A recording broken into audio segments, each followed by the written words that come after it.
ओम शांति। ओम शांति। ओम शांति। 21/2/25 प्रातः मुरली। ओम शांति। बाप दादा मधुबन। मीठे बच्चे, पास विद ओनर होना है तो बुद्धि योग थोड़ा भी कहीं न भटके। एक बाप की याद रहे, देह को याद करने वाले ऊंच पद नहीं पा सकते। प्रश्न है, सबसे ऊंची मंजिल कौन सी है? उत्तर है, आत्मा जीते जी मरकर एक बाप की बने और कोई याद न आए। देह अभिमान बिल्कुल छूट जाए, यही है ऊंची मंजिल।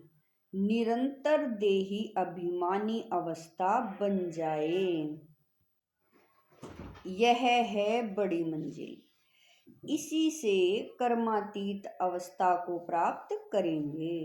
गीत है, तू प्यार का सागर है, तेरी एक बूंद के प्यासे हम। ओम शांति।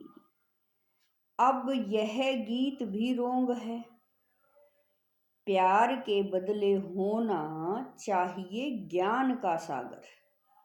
तू प्यार का कोई लोटा नहीं होता। लोटा गंगा जल आदि का होता है। तो यह है भक्ति मार्ग की महिमा। यह है रोंग और वह है राइट। बाप पहले पहले तो ज्ञान का सागर है। बच्चों में थोड़ा भी ज्ञान है तो बहुत ऊंच पद प्राप्त करते हैं। बच्चे जानते हैं कि अब इस समय हम बरोबर चैतन्य देलवाड़ा मंदिर के भांति हैं। वह है जड़ देलवाड़ा मंदिर और यह है चैतन्य देलवाड़ा। बाबा कह रहे हैं, यह भी वंडर है ना। जहाँ जड़ यादगार है वहाँ तुम चैतन्य आकर बैठे हो, परंतु मनुष्य कुछ समझते थोड़ा ही है। आगे चलकर समझेंगे कि बरोबर यह गॉड फादरली यूनिवर्सिटी है। यहाँ भगवान पढ़ाते हैं। इससे बड़ी यूनिवर्सिटी और कोई हो न सके। और यह भी समझेंगे कि यह तो बरोबर चैतन्य देलवाड़ा मंदिर है। यह देलवाड़ा मंदिर तुम्हारा एक्यूरेट यादगार है। ऊपर छत में सूर्यवंशी चंद्रवंशी हैं। नीचे आदि देव और आदि देवी और बच्चे बैठे हैं। इनका नाम है ब्रह्मा। फिर सरस्वती है, ब्रह्मा की बेटी। प्रजापिता ब्रह्मा है तो जरूर गोप गोपियां भी होंगे ना। वह है जड़ चित्र। जो पास्ट होकर गए हैं उन्हों के फिर चित्र बने हुए हैं। कोई मरता है तो झट उनका चित्र बना देते हैं। उनकी पोजीशन बायोग्राफी का तो पता है नहीं। आक्यूपेशन नहीं लिखें तो वह चित्र कोई काम का न रहे। मालूम पड़ता है फलाने ने यह कर्तव्य किया है। अब यह जो देवताओं के मंदिर हैं उन्हों के आक्यूपेशन बायोग्राफी का किसी को पता नहीं है। ऊंचे ते ऊंच शिव बाबा को कोई भी नहीं जानते हैं। इस समय तुम बच्चे सबकी बायोग्राफी को जानते हो। मुख्य कौन कौन होकर गए हैं जिन्हों को पूजते हैं। ऊंचे ते ऊंच है भगवान। शिवरात्रि भी मनाते हैं तो जरूर उनका अवतरण हुआ है, परंतु कब हुआ, उसने क्या आकर किया, यह किसी को भी पता नहीं है।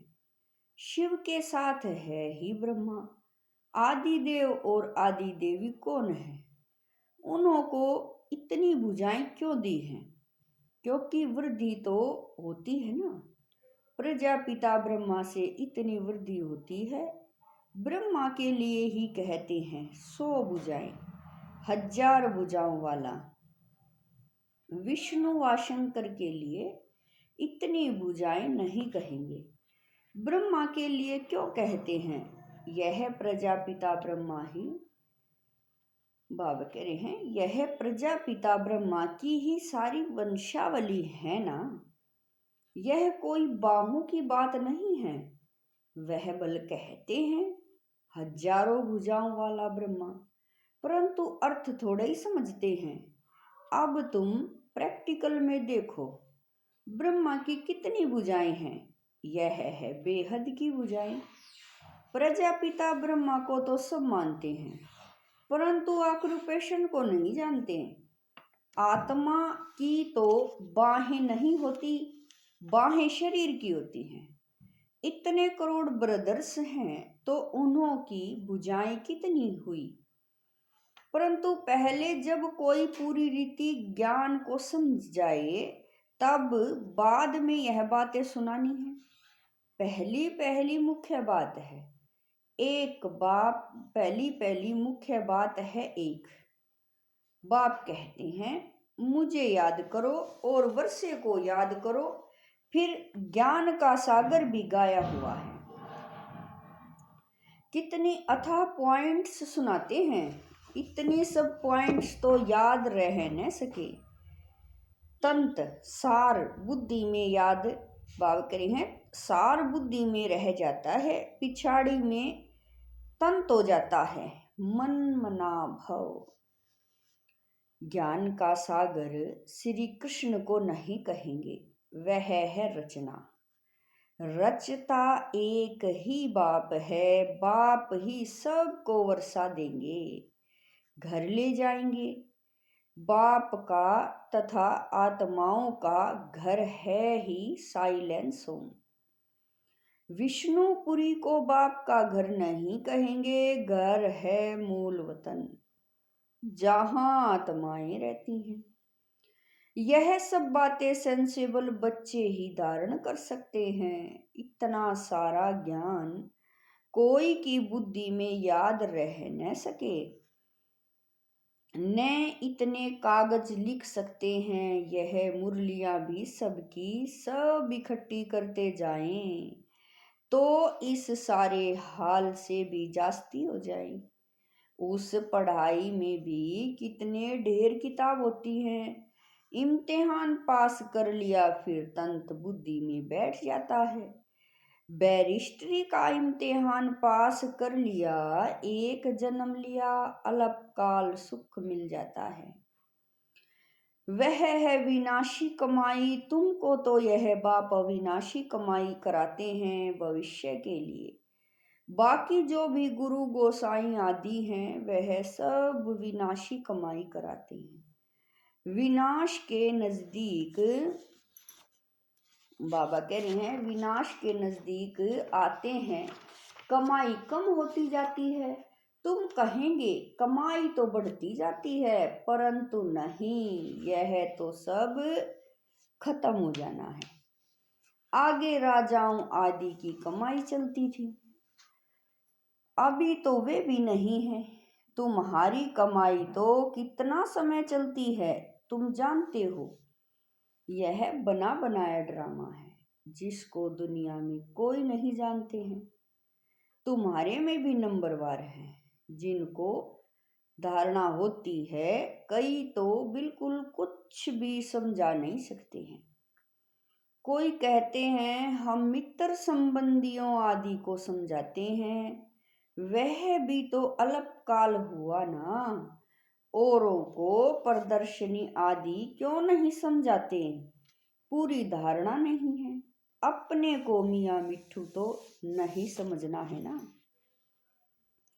सर्विस का शौक है तो जो अच्छी रीति समझाते हैं उनका सुनना चाहिए।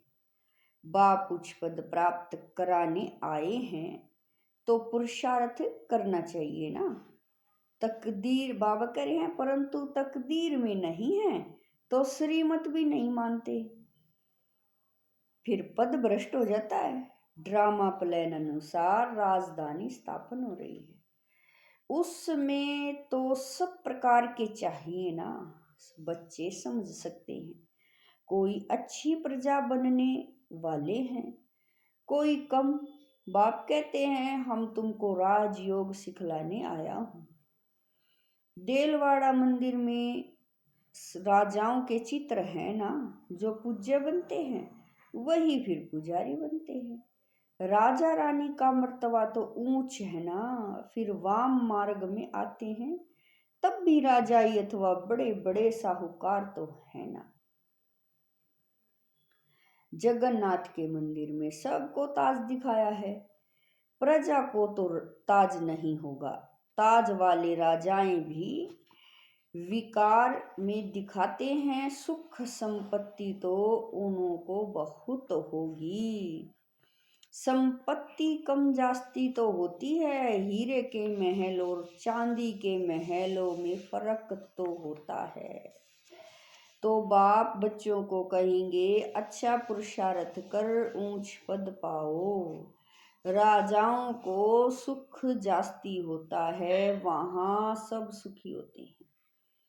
जैसे यहाँ सबको दुख है, बीमारी आदि तो सबको होती ही है, वहाँ सुख ही सुख है, फिर भी मर्तबा तो नंबरवार है।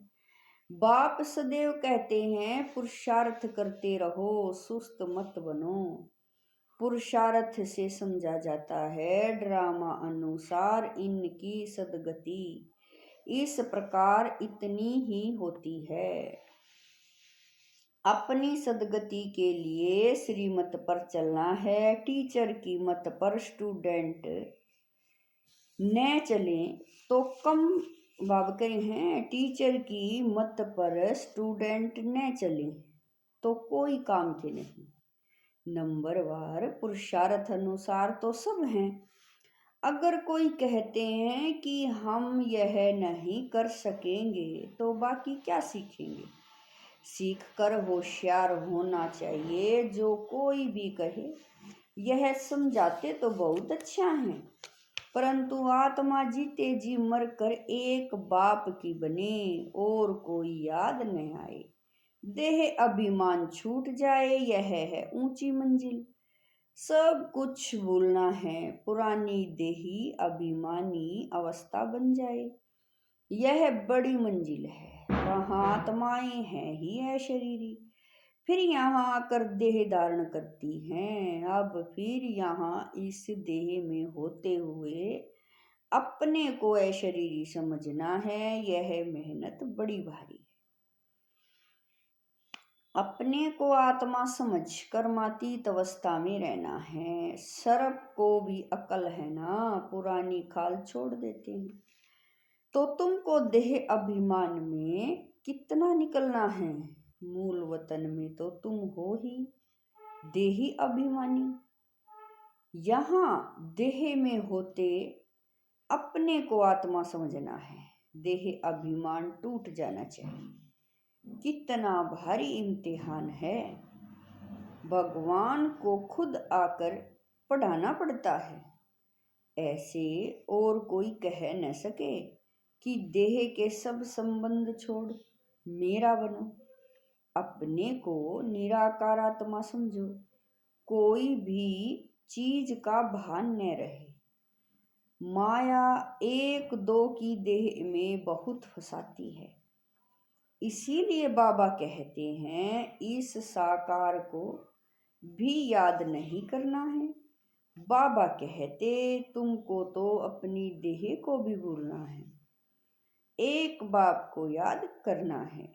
इसमें बहुत मेहनत है। माया अच्छे अच्छे बच्चों को भी नाम रूप में लटका देती है। यह आदत बड़ी खराब है। शरीर को याद करना, यह तो भूतों की याद हो गई। हम कहते हैं एक शिव बाबा को याद करो, तुम फिर 5 भूतों को याद करते रहते हो। देह से बिल्कुल लगाव नहीं होना चाहिए। ब्राह्मणी से भी सीखना है, न कि उनके नाम रूप में लटकना है।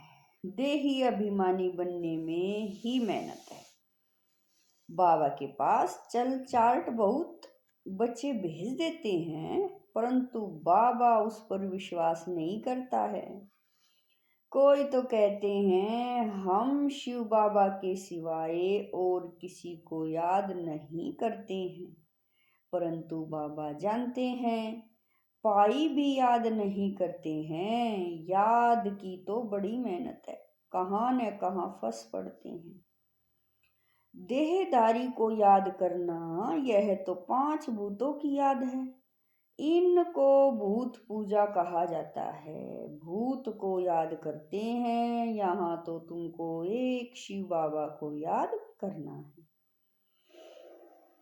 पूजा की तो बात नहीं, भक्ति का नाम निशान गुम हो जाता है, फिर चित्रों को क्या याद करना है, वह भी मिट्टी के बने हुए हैं।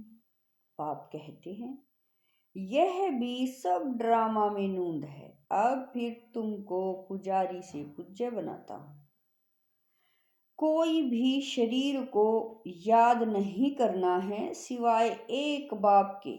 आत्मा जब पावन बन जाएगी तो फिर शरीर भी पावन मिलेगा। अभी तो यह शरीर पावन नहीं है। पहले आत्मा जब सतो प्रधान से सतो रजो तमो में आती है तो शरीर भी उस अनुसार मिलता है।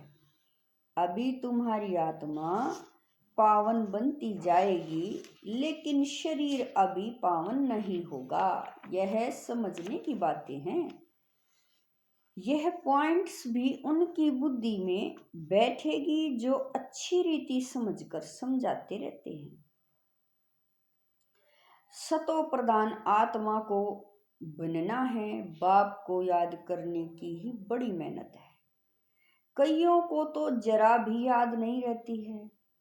पास विदोनर बनने के लिए बुद्धि योग थोड़ा भी कहीं न भटके, एक बाप की ही याद रहे, परंतु बच्चों का बुद्धि योग भटकता रहता है। जितना बहुतों को आप समान बनाएंगे उतना ही पद मिलेगा। देह को याद करने वाले कभी ऊंच पद पा न सके। यहाँ तो पास विदोनर होना है, मेहनत बगैर यह पद कैसे मिलेगा। देह को याद करने वाले कोई पुरुषार्थ नहीं कर सकते। बाप कहते हैं पुरुषार्थ करने वाले को फॉलो करो, यह भी पुरुषार्थ ही है ना। यह बड़ा विचित्र ज्ञान है, दुनिया में किसी को भी पता नहीं है, किसी की भी बुद्धि में नहीं बैठेगा कि आत्मा की चेंज कैसे होती है। यह सारी गुप्त मेहनत है। बाबा भी गुप्त है। तुम राजाई कैसे प्राप्त करते हो, लड़ाई झगड़ा कुछ भी नहीं है, ज्ञान और योग की ही बात है। हम कोई से लड़ते नहीं हैं। यह तो आत्मा को पवित्र बनाने के लिए मेहनत करनी है। आत्मा जैसे जैसे पतित बनती जाती है तो शरीर भी पतित लेती है। फिर आत्मा को पावन बनकर जाना है, बहुत मेहनत है। बाबा समझ सकते हैं कौन कौन पुरुषार्थ करते हैं। यह है शिव बाबा का भंडारा। शिव बाबा के भंडारे में तुम सर्विस करते हो। सर्विस नहीं करेंगे तो पाई पैसे का पद जाकर पाएंगे। बाप के पास सर्विस के लिए आए और सर्विस नहीं की तो क्या पद मिलेगा। यह राजधानी स्थापन हो रही है, इसमें नौकर चाकर आदि सब बनेंगे ना। अभी तुम रावण पर जीत पाते हो, बाकी और कोई लड़ाई नहीं है। यह समझाया जाता है कितनी गुप्त बात है। योग बल से विश्व की बादशाही तुम लेते हो, तुम जानते हो। हम अपने शांति धाम के रहने वाले हैं। तुम बच्चों को बेहद का घर ही याद है। यहाँ हम पार्ट बजाने आए हैं, फिर आते हैं बाबकर हैं, फिर जाते हैं अपने घर। आत्मा कैसे जाती है यह भी कोई समझते नहीं है। ड्रामा प्लान अनुसार आत्माओं को आना ही है। अच्छा, मीठे मीठे शकील दे बच्चों प्रति माता पिता बाप दादा का याद प्यार और गुड मॉर्निंग। रूहानी बाप की रूहानी बच्चों को नमस्ते। हम रूहानी बच्चों की रूहानी माता पिता बाप दादा को दिलवा जान शिकवा प्रेम से याद प्यार गुड मॉर्निंग नमस्ते ओम शांति। मेरे बाबा मीठे बाबा प्यारे बाबा लाख लाख शुक्रिया मेरे बाबा। धारणा के लिए मुख्य सार है। नंबर 1, किसी भी देहधारी से लगाव नहीं रखना है।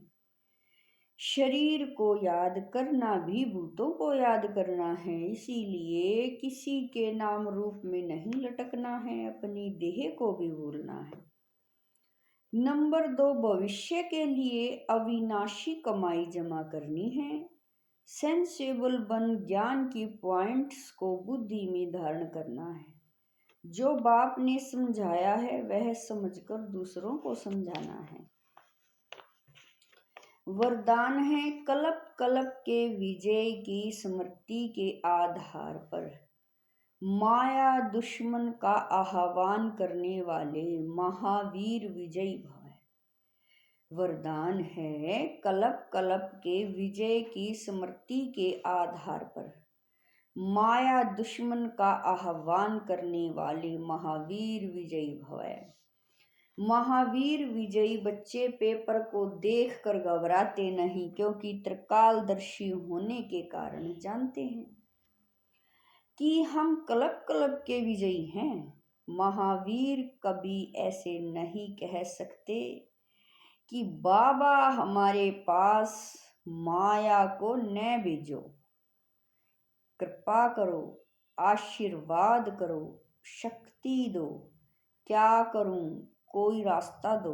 यह भी कमजोरी है।